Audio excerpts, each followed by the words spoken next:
नमस्कार जी। कहानियाँ यादों की में आपका स्वागत है। प्रस्तुत है मेरी विषय के अंतर्गत लिखी गई कहानी आपको बहू नहीं रोबोट चाहिए। जी हाँ, आपको बहू नहीं चलता फिरता रोबोट चाहिए। और खुद भी तो आप कंप्यूटर बनी हुई हो, घर में सेना के जैसे नियम बनाए हुए हैं।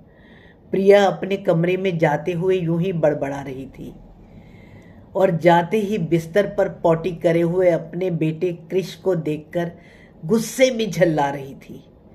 राधिका जी को सब सुन रहा था और आज उन्होंने कुछ फैसला भी कर लिया था। राधिका जी प्रिया की सास थी। वह एक रिटायर्ड प्रिंसिपल थी।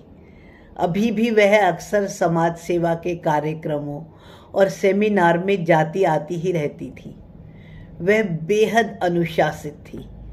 उनके एकमात्र बेटे गगन की शादी प्रिया से हुई थी, लेकिन प्रिया एकदम मनमौजी लड़की थी और 1 साल के भीतर ही भीतर उनके घर कृष का भी आगमन हो चुका था। राधिका जी और वर्मा जी आज भी सवेरे 5 बजे उठकर बाहर घर के ही पार्क में एक्सरसाइज करते और चाय पीते थे।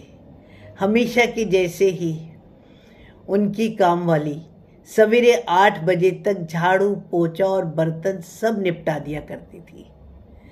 राधिका जी भी तब तक नाश्ते इत्यादि का काफ़ी काम निपटा ही देती थी। प्रिया अक्सर 8 बजे के बाद ही उठती थी। प्रिया कभी भी जल्दी नहीं उठती थी और उसको अच्छा नहीं लगता था जबकि उसकी सासू माँ उसे कुछ भी बोले। वह ये सुनकर के और भी ज़्यादा परेशान हो जाया करती थी कि इन्हें तो बहू नहीं रोबोट चाहिए। अब राधिका के कमरे में तो क्योंकि वह उठती ही देर से थी तो सफाई भी अधिकतर शाम को ही हुआ करती थी। राधिका जी घर में प्रिया को अक्सर यही समझाती थी कि बाथरूम इत्यादि जाने का भी कोई पैटर्न होता है। गगन को उन्होंने 3 महीने में ही बाथरूम के लिए ट्रेंड कर दिया था। वो हमेशा बाथरूम जाने से पहले हिलकर बतला देता था। हर 3 घंटे बाद उठकर वह उसे बाथरूम करवाती थी। ऐसा ही वह प्रिया से भी चाहती थी, जो कि नामुमकिन था। कृष को कई बार तो वह खुद ही समय पर बाथरूम इत्यादि करवा दिया करती थी, परंतु प्रिया से तो अपना ही काम नहीं खत्म होता था। उस दिन राधिका ने जब कमरे में ऊपर जाले लगे हुए देखे तो उन्होंने प्रिया को हाथ के इशारे से जाले वाली झाड़ू देकर जाले उतारने के लिए कहा। अब पटरे पर चढ़कर ऐसे काम करने में उम्र के इस पड़ाव पर उन्हें तो गिरने का डर लगता था ना। प्रिया ने जाला तो उतार दिया, पर उसके बाद बड़बड़ाती हुई अपने कमरे में चली गई। राधिका जी को प्रिया का यह व्यवहार बिल्कुल अच्छा नहीं लगा।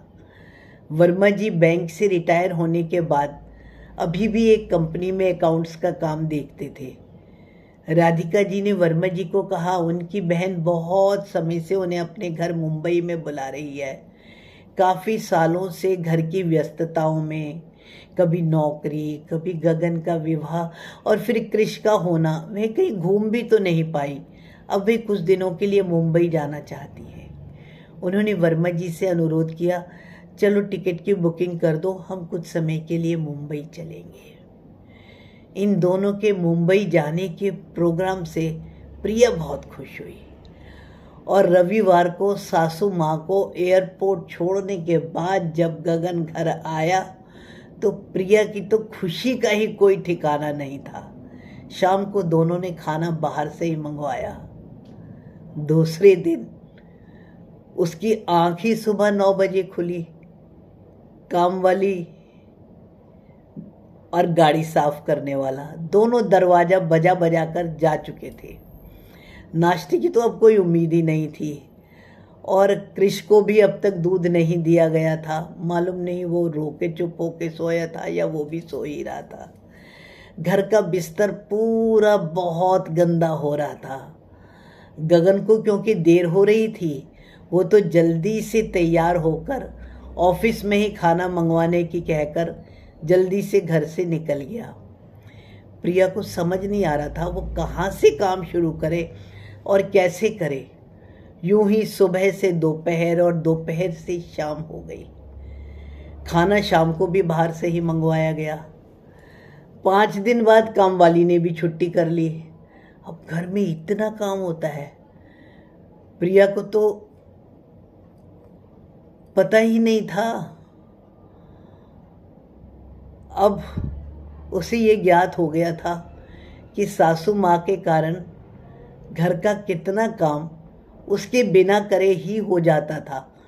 अब जब गगन ने हमेशा के जैसे खाने के बाद अपने बर्तन यूं ही छोड़े तो प्रिया राधिका से भी ज़्यादा गगन पर गुस्सा करने लगी। रोज़ बाहर का खाना खाकर दोनों की तबीयत भी खराब हो रही थी। पूरे दिन कृष को संभालना भी बहुत मुश्किल हो रहा था।